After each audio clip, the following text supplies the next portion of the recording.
सम्मान। मनुष्य के जीवन में सम्मान का बहुत अधिक महत्व है। वो उसे अपने हृदय, अपने मन से जोड़कर रखता है। कदाचित इसीलिए हम शत्रु के सम्मान पर चोट पहुंचाते हैं ताकि उसे पीड़ा पहुंचाई जा सके। परंतु ऐसा करने से सावधान रहे मित्रों। शरीर पर लगी चोट मनुष्य भुला सकता है, परंतु उसके सम्मान को लगी चोट उसे जीवन भर पीड़ा देती है। और स्त्री के मान सम्मान पर लगी चोट उसे उस सीमा तक ले जाती है जहां उसे केवल प्रतिशोध दिखाई देता है। यदि अपने शत्रुओं को जीतना है तो प्रेम से जीतिए, अपने कर्मों से जीतिए। उन्हें अनुभव करवाइए कि उनसे भूल हुई है। किसी के सम्मान को ऐसी चोट ना पहुंचाइए कि वो आपका नाश करने पर उतर आए। स्मरण रखिए, किसी का अपमान करके आपके हृदय को कदाचित थोड़ा संतोष आ जाए, परंतु उस अपमान से आप कई हृदयों को आघात पहुंचाते हैं और अपने लिए एक शत्रु और बढ़ा लेते हैं। हम सब शीघ्र ही सफलता चाहते हैं, ढेर सारी संपत्ति और सुख चाहते हैं, और ऐसे में कई बार हम छोटे मार्गों का चयन कर लेते हैं। वो मार्ग जिनमें परिश्रम नहीं होता, जिनमें होता है तो केवल छल, कुटिलता और भाग्य का सहारा। जैसे कि जुआ। कोई जुए के खेल में धन लगाता है, कोई दांव लगाता है और ये भूल जाता है कि जुआ ऐसा दलदल है कि जिसमें एक बार गिरे तो सर्वनाश से पहले निकलना असंभव है। यदि आप जीते तो और जीतने की भूख बढ़ जाएगी, और यदि आप कुछ हार बैठे तो उसे पुनः पाने के लिए आप फिर से खेलेंगे। मनुष्य को ये आभास ही नहीं होता कि अपनी संपत्ति के साथ साथ वो अपनी मानवता, अपने संस्कार, अपना धर्म और अपना उत्तरदायित्व तक सभी जुए की भेंट चढ़ा देता है। इसलिए कुछ पाना है तो परिश्रम से पाओ। यदि कुछ जुए में जीता तो वो उतना शीघ्र ही खो दोगे, चूंकि उसे परिश्रम से पाया नहीं गया है, और उसकी रक्षा करने के लिए आपके मन में स्वाभाविक प्रयास भी नहीं होंगे। क्षमा बढ़न को चाहिए, छुट्टन को उत्पाद। क्षमा इस संसार में शांति का, सुख का मूल आधार है। क्षमा आपके मन से प्रतिशोध और शत्रुता जैसे भावों को समाप्त करती है। परंतु क्या हर स्थान पर क्षमा आवश्यक है? क्या प्रत्येक का अपराध क्षमा करने के योग्य होता है? नहीं। कभी कभी उसे क्षमा करके हम उस व्यक्ति को और बड़ा अपराध करने की प्रेरणा देते हैं, और ऐसा ही अपराध है स्त्री का मान भंग करना, जिसमें क्षमा की कोई अवस्था नहीं।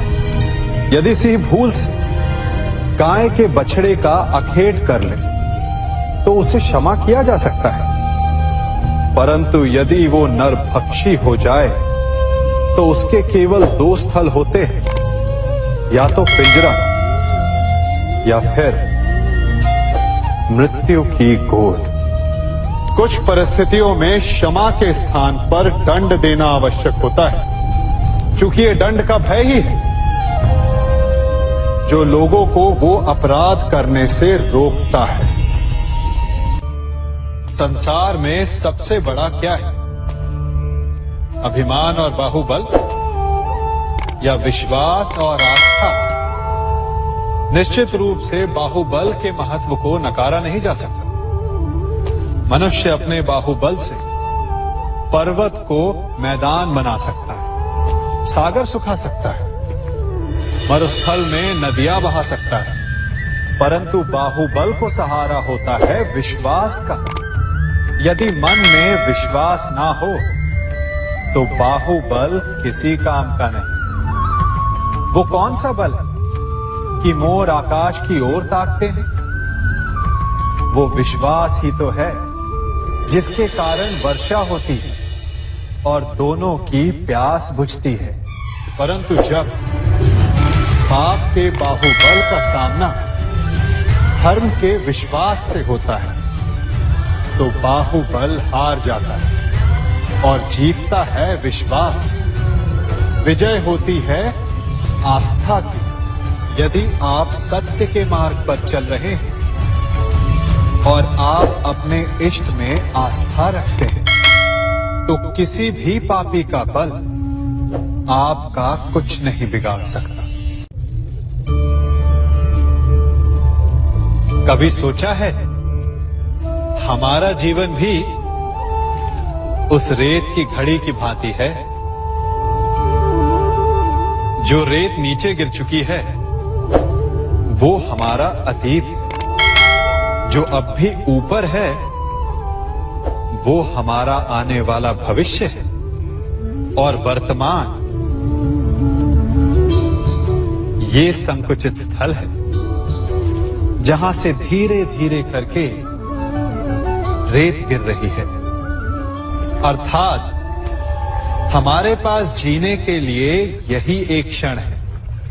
उसका उपयोग कैसे करना है ये हम पर निर्भर करता है। जो बीत गया उसका दुख मनाना है या जो भविष्य में होने वाला है उसकी प्रतीक्षा में क्रोध करना है। सब कुछ करने के लिए यही एक क्षण है। प्रसन्न रहना है तो उसके लिए भी यही एक पल है। प्रतीक्षा करते रहोगे तो ये पल भी भूतकाल में बदल जाएगा। इसलिए आनंद के लिए, परोपकार के लिए प्रतीक्षा ना कीजिए। आपके पास जो पल है उनका भरपूर सदुपयोग कीजिए, क्योंकि इस घड़ी को पलटकर आप फिर से समय अवश्य गिन सकते हैं, परंतु अपना बीता हुआ समय आप वापस नहीं लौटा पाएंगे।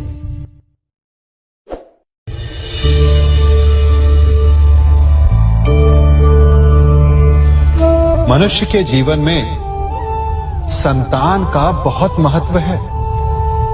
उस संतान के लिए वो कितने कष्ट सहता है, उसे पालता है, पोसता है, और यदि यही संतान संताप का कारण बन जाए तो क्या ये उसका दोष है? अधिकतर ये दोष हमारे लालन पालन का होता है। बचपन में बालक के हठ को मानकर हमें आनंद की अनुभूति अवश्य होती है, परंतु धीरे धीरे अपने बालक के हठ को मानकर उसके हठ के दास हो जाते हैं। एक हठी उद्दंड और असंस्कारी संतान उस सूखे वृक्ष के समान होती है कि यदि जिसमें आग लग जाए तो वो सारे वन को भस्म कर डाले। और स्मरण रहे, जब उसमें अग्नि लगती है तो सबसे पहले वो स्वयं के घर को ही भस्म करती है। इसलिए जब आवश्यकता हो तो अपनी संतान के हठ का विरोध करें, उसे रोके, क्योंकि यदि समय रहते ऐसा ना किया गया तो भविष्य में इस समस्या के परिणाम गंभीर हो सकते हैं। प्रतिज्ञा, वचन, ये सब मनुष्य ने समाज को सही दिशा में रखने के लिए बनाए हैं। वो मनुष्य ही क्या जिसके जीवन में नियम ना हो, जिनका वो पालन ना करे, परंतु समय के साथ चलने के लिए नियमों को बदलना भी आवश्यक होता है, क्योंकि ये आज का समय ही तो है जो बीत जाने के पश्चात इतिहास बन जाएगा। यदि आवश्यकता पड़ने पर नियम और प्रतिज्ञा भंग ना की जाए, समय की मांग के अनुरूप अपनी प्रतिक्रिया ना बदली जाए, तो इतिहास हमें कभी क्षमा नहीं करेगा। आवश्यकता पड़ने पर आपकी तोड़ी हुई एक प्रतिज्ञा, एक बंधन कभी कभी पूरे मानव इतिहास को बड़े विनाश से बचा सकता है। इसलिए नियम, प्रतिज्ञा, वचन कुछ नहीं, कुछ है तो केवल समय, जिसके अनुरूप चलने वाला ही सफल हो सकता है। कभी किसी पक्षी को घोंसले की नींव बनाते देखा है? अथक परिश्रम करके तिनका तिनका बिटोर कर वो पक्षी अपना घोंसला बनाता है, अपनी संतान के लिए एक सुरक्षित घर बनाता है। और फिर कहीं से तीव्र आंधी आती है, भारी वर्षा होती है और उसका घोंसला तिनका तिनका करके बिखर जाता है। फिर वो पक्षी क्या करता है? वो रोता नहीं, ना ही विलाप करता है। वो बिना विलंब करे फिर से अपना घोंसला बनाना प्रारंभ कर देता है और सफलता पाता है। फिर हम क्यों छोटी छोटी असफलता से भयभीत होकर परिश्रम करना छोड़ देते हैं? एक बात सदा स्मरण रखिएगा, हर वृक्ष कुल्हाड़ी की एक मार से नीचे नहीं गिरता, हर चट्टान घन के एक प्रहार से नहीं टूटती। सफलता पाने के लिए अनावरत परिश्रम करना ही मात्र एक मार्ग है। स्वीकारण, सत्य का स्वीकारण मनुष्य के लिए बहुत ही महत्वपूर्ण है। जब तक मनुष्य सत्य को स्वीकार नहीं करता, उसे असत्य से लड़ने की शक्ति प्राप्त नहीं होती। जब आप भोजन करते हैं तो क्या होता है? आपका पेट स्वीकारता है कि वो भर चुका है और आप भोजन करना बंद कर देते हैं। जब आपको निद्रा आती है तो क्या होता है? आपका मन स्वीकारता है कि आपका शरीर थक चुका है और उसे विश्राम की आवश्यकता है। उसी प्रकार जब आपको किसी व्यसन को रोकना हो तो आपको स्वीकारना पड़ता है कि बहुत हो चुका, चाहे वो लालच हो या मदिरापान। उस व्यसन का त्यागना तभी प्रारंभ होता है जब आप ये स्वीकार कर लेते हैं कि आप उस व्यसन के बंधन। संसार का सबसे बड़ा पाप क्या है? असत्य बोलना, हत्या कर देना, चोरी करना या किसी का अपमान करना। संसार का सबसे बड़ा पाप है किसी निर्बल को सताना, और संसार का सबसे बड़ा दंड भी उस निर्बल के मुख से निकली हाय है। आप देख रहे हैं मैं क्या कर रहा हूं? मैं लौह पिघला रहा हूं और ये लौह पिघलता है इस चमड़ी की बनी धूनकी से निकली हवा से। तनिक सोचिए, एक मृत पशु की खाल से बनी धूनकी इतने कठोर लोहे को भस्म कर सकती। ठीक उसी प्रकार आप चाहे जितने भी शक्तिशाली क्यों ना हो, यदि आपने किसी निर्दोष, किसी निर्बल को सताया तो उसके मन से निकली हाय और उसका श्राप आपके जीवन को भस्म कर सकता है। स्वर्ण, सज्जन पुरुष और परोपकारी मनुष्यों की गति एक समान होती है। यदि स्वर्ण टूट जाए तो उसे गर्म करो, ताप दो, पिघल कर वो फिर से जुड़ जाता है। ठीक उसी प्रकार मतभेद होने के पश्चात भी एक सज्जन पुरुष और महान पुरुष फिर से मित्र बन जाते हैं। परंतु दुर्जन दुष्ट माटी से बने लोग उस पके हुए मटके के समान होते हैं कि जिनमें यदि एक बार दरार आ जाए तो वो स्वयं ही स्वयं का सर्वनाश कर लेते हैं। इसलिए मित्रता केवल सज्जनों से ही करें ताकि मतभेद ना हो। दुष्टों का समूह अपना नाश स्वयं ही कर लेता है। यदि कोयले की खान में जाओ तो चाहे जितनी भी सावधानी बरतो, अपने वस्त्रों पर कालिख लग ही जाती है। इसलिए दुष्ट मित्रों से सावधान, सज्जन शत्रु प्रत्येक परिस्थिति में श्रेष्ठ है। प्रत्येक मनुष्य सफलता पाने के लिए कार्य करता है। कुछ सफल होते हैं, कुछ नहीं होते, और जो सफल नहीं होते वो सदा अपनी असफलता का कारण या तो अपनी परिस्थितियों को बताते हैं या अपने सहयोगियों को दोषी ठहराते हैं। परंतु क्या वास्तविकता में ऐसा ही होता है? क्या कोई परिस्थिति या कोई व्यक्ति किसी की असफलता का कारण बन सकते हैं? उत्तर हां भी है और ना भी। कैसे? आप इस तितली को देख रहे हैं? आपने एक मक्खी को भी देखा हो। प्रकृति ने दोनों को समान गुण दिए हैं रस पान करने का। एक तितली फूलों पर जाकर उसका रस लेती है और इस अवस्था में नए फूल खिलने की व्यवस्था भी करती है, और मक्खी घाव पर बैठती है, घाव को सड़ाती है और रोग भी फैलाती है। यदि इसमें किसी बात का अंतर है तो केवल सोच का।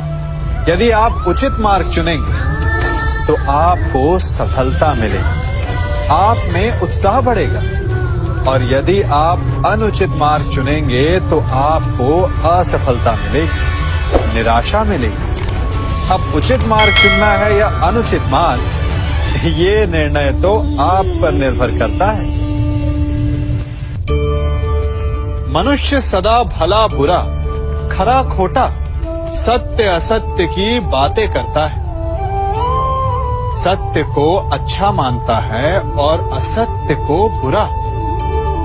परंतु क्या आपने कभी ये सोचा है कि प्रत्येक वस्तु, प्रत्येक भाव का एक महत्व होता है? दोनों ही एक दूसरे के पूरक होते हैं। यदि काला रंग नहीं होगा तो क्या श्वेत रंग की आभा का अनुभव होगा? यदि असत्य नहीं होगा तो क्या सत्य के महत्ता का ज्ञान होगा? यदि बुरा नहीं होगा तो क्या भले पर आपको विश्वास होगा? कुछ महत्वपूर्ण है तो दोनों के मध्य का संतुलन। बुरी से बुरी वस्तु, समय या भाव, कोई ना कोई स्वयं में शुभ छिपाए रखती है। कभी काले गरजते मेघों को देखा है? उसके किनारे भी एक स्वर्णिम आभा होती है। उसी प्रकार यदि आपके जीवन में बुरा समय आए तो आपको अपने सच्चे मित्रों की पहचान हो जाती है। तो बुरे समय में निराश ना हो, उसमें भी कुछ शुभ खोजने का प्रयास करें, और धीरे धीरे सब कुछ आपके जीवन में स्वतः शुभ हो जाएगा। संसार में सबसे महत्वपूर्ण क्या है? दृष्टि या दृष्टिकोण, समझ या सोच?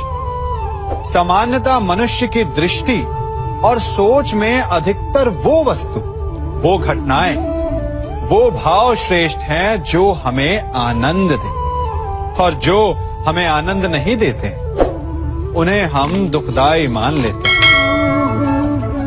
परंतु दृष्टिकोण और सोच को यदि एक भिन्न कोण से देखें तो परिस्थितियां भिन्न सिद्ध हो सकती हैं।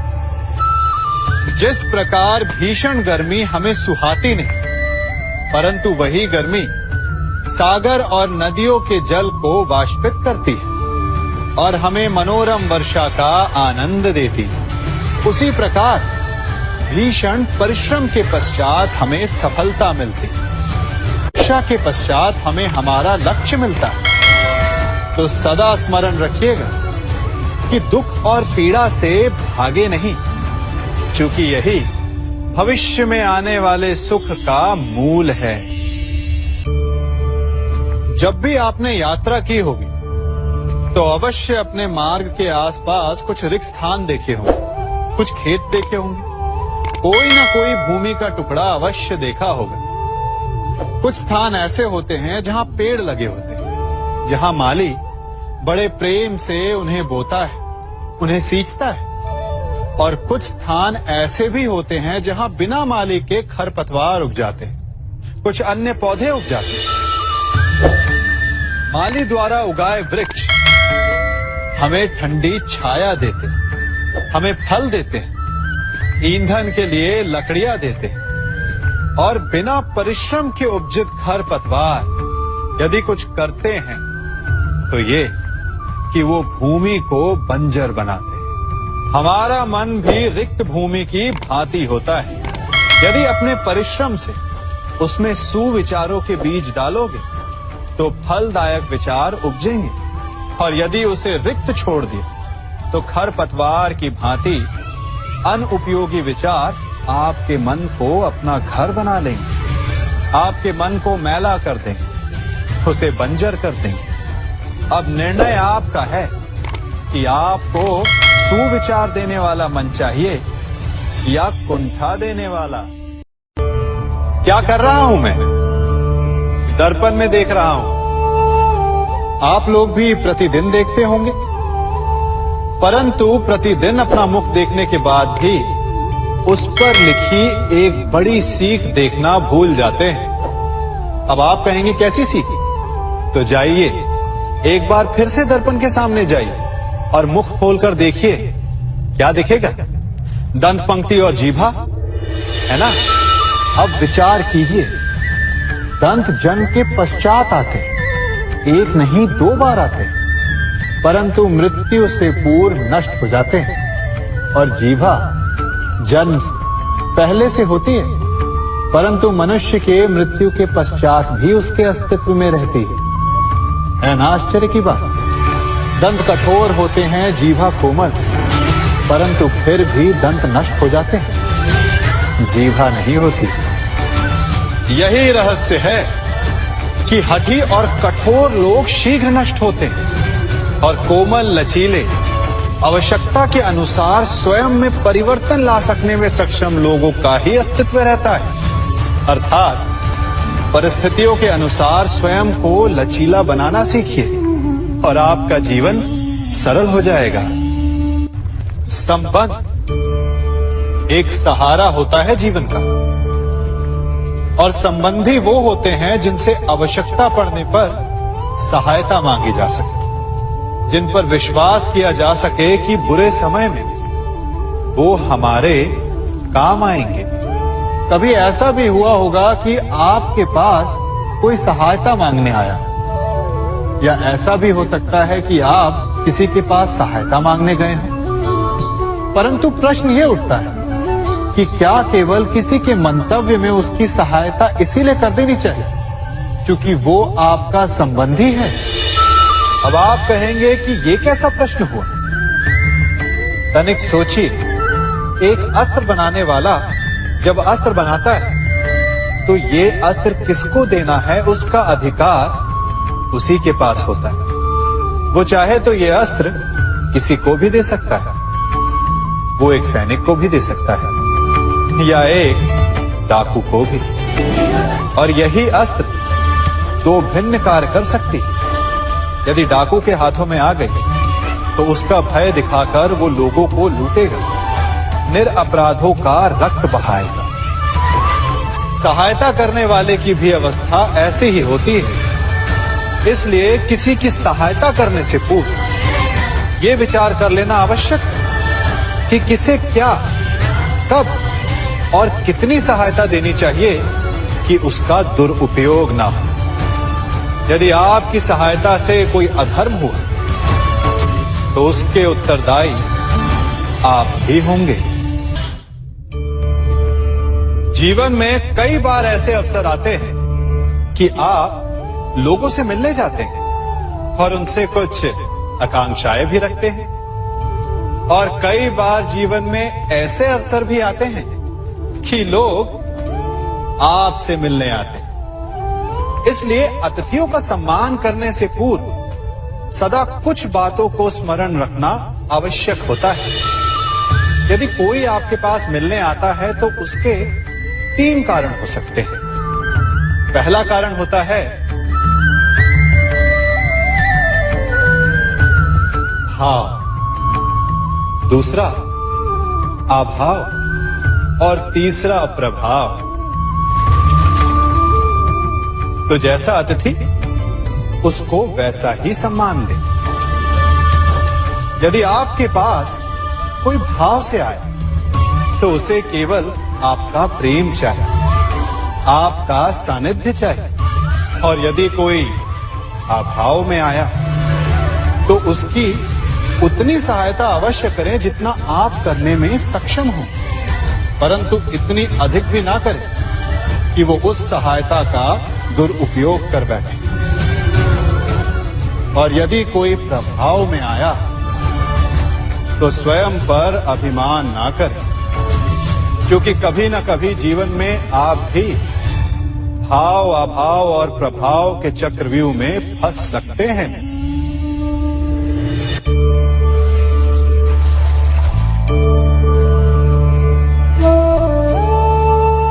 यदि जल को मुट्ठी में कसकर बांधें तो जल कैसे अपना मार्ग बनाकर निकल जाता है? इसी धारा की भांति यही अवस्था हमारे अपनों के साथ भी होती है। अधिकतर हम जिनसे प्रेम करते हैं, हम सदा उन्हें अपने समीप रखना चाहते हैं, स्वयं से दूर नहीं होने देना चाहते। चिंता करते हैं, भय खाते हैं कि कहीं उनके साथ या उनसे कुछ बुरा घटित ना हो जाए। और ऐसे में हमारे अपने ही हमसे दूर हो जाते हैं, ठीक मुट्ठी में बंधे जल की भांति। इसलिए जिनसे आप प्रेम करते हैं उन्हें स्वतंत्र कर दीजिए, उनकी सोच को स्वतंत्र बनने दीजिए, उन्हें अपने मार्ग स्वयं ढूंढने दीजिए, क्योंकि आप सदा उनके साथ उन्हें मार्ग दिखाने के लिए नहीं रहने वाले। इसलिए अपनों के साथ अवश्य रहें, परंतु उन्हें बांधे नहीं। जन्म के पश्चात बालक जब पहली बार अपने नेत्र खोलता है तो उसका मन उत्सुकता से भरा होता है कि ये संसार क्या है, उसे क्या दिख रहा है। ये उसके जीवन का नया आरंभ होता है। परंतु जैसे हम धीरे धीरे बड़े होने लगते हैं, अनुभव अर्जित करते हैं, हमारे मन की उत्सुकता, हमारे जीवन का चाव होने लगता है। तनिक सोचिए, जब हम सुबह सोकर जगते हैं, अपनी आंखें खोलते हैं, तो उसे ही हम अपने जीवन का प्रारंभ समझ ले तो सुबह से लेकर संध्या तक के समय को ही अपने जीवन जीने का समय समझ ले तो कितनी स्फूर्ति आ जाएगी। आप कितने काम कर पाएंगे, कितने लक्ष्य अर्जित कर पाएंगे। फलों से मिलकर घड़ी बनती, घड़ी से मिलकर प्रहर, प्रहर से मिलकर दिन बनते हैं और दिनों से माह और वर्ष। यदि आप अपना हर पल, हर प्रहर विश्वास से, हर दिन उत्साह से जिए तो आपका संपूर्ण जीवन सार्थक हो सकता है। मनुष्य अपना जीवन विश्वास पर जीता है, परंतु विश्वास किसका? तनिक सोचिए, किस पर विश्वास है आपको? महापुरुषों की कही बातों पर, ग्रंथों में लिखे ज्ञान पर, माता पिता की सीख पर, या मित्रों के दिए गए निर्देशों पर, या फिर मेरी कही बातों पर? ये सब विश्वास अपूर्ण है जब तक आपको स्वयं पर विश्वास ना हो। यदि विश्वास करना है तो पहले अविश्वास करने के विज्ञान को भी सीखना चाहिए। आप किसी की बातों पर विश्वास न करें, आप अपने मन से पूछें, अपनी अंतर आत्मा से प्रश्न करें, और जो उत्तर मिलेगा वही सबसे उचित होगा। जब आप अपने मन, अपनी अंतरात्मा पर विश्वास करना सीख जाएंगे तो नीति, ज्ञान सब आपके भीतर से स्वतः उमड़ेगा। और यदि आप स्वयं पर ही विश्वास ना कर पाए तो धर्म ग्रंथों में लिखे श्लोक, महापुरुषों की वाणी, माता पिता की सीख या मित्रों का निर्देश कोई भी लाभ नहीं दे पाएगा। एक पिता होने के नाते आप अपनी संतान के लिए क्या करते हैं? उसके लिए बहुत सारी सुविधाएं जुटाते, बहुत सारा धन कमाते है ना? और क्या आपको ऐसा लगता है कि यही उचित है आपकी संतान के लिए? इस पंछी को देख रहे हैं, ये भी संतान को जन्म देता है, उन्हें पालता है, पोसता है, उड़ना सिखाता है और भोजन का प्रबंध भी करना सिखाता है। परंतु उनके बड़े हो जाने के बाद उनके लिए अलग से घोंसला नहीं बनाता। क्यों? क्योंकि यदि इसने संतान को सब कुछ करके दे दिया तो संतान क्या करेगी? वो अपनी संतान को तब तक भोजन कराता है जब तक उसकी संतान स्वयं भोजन का प्रबंध करने में सक्षम नहीं हो जाती। और उसका लाभ ये मिलता है कि उसी की भांति उसकी संतान आत्मनिर्भर बनती है। इसलिए अपनी संतान को उतनी ही सुविधाएं दें जितनी आवश्यक है। मोह को त्यागें। आपका उनसे मोह उन्हें कभी आत्मनिर्भर नहीं बनने देगा। अपनी संतान को कर्म करना सिखाइए। यदि आपकी संतान कर्म करना सीख गई तो वो धन स्वयं कमा लेगी। और यदि वो आलसी, अकर्मण्य बन बैठे तो आपके संचित धन का भी नाश कर देगी। संसार में सबसे बड़ा संबंध कौन सा है? अब आप पूछेंगे कि ये कैसा प्रश्न हुआ? इसका उत्तर तो बड़ा सरल है, यही ना? परंतु इस प्रश्न के भी कई उत्तर हैं। कोई कहेगा माता और पुत्र का संबंध, तो कोई कहेगा पिता पुत्री का संबंध, तो कोई पति पत्नी का, और तो कोई भक्त और भगवान का संबंध। परंतु तनिक गहराई से देखेंगे तो पाएंगे कि ये सारे संबंध या तो जन्म से जुड़े होते हैं, या समाज में बना दिए जाते हैं, या फिर किसी आकांक्षा के चलते बनते हैं। तो सबसे बड़ा संबंध कौन सा होता है? उलझ गए ना? सबसे बड़ा संबंध होता है मित्रता का, क्योंकि मित्र हम स्वयं चुनते हैं, जिसमें ना कोई आकांक्षा होती है, ना ही कोई स्वार्थ छिपा होता है। यदि कुछ होता है तो केवल साथ का आनंद। अपने बीते दिनों को स्मरण कीजिए। जब आप घर से बाहर निकलते होंगे तो सबसे पहले किसका स्मरण होता था? मित्र का। परंतु जैसे जैसे मनुष्य बड़ा होता जाता है, सफल होता जाता है, मित्र छूटते जाते हैं और फिर वो अपनी आय, अपने जीवन के स्तर के अनुसार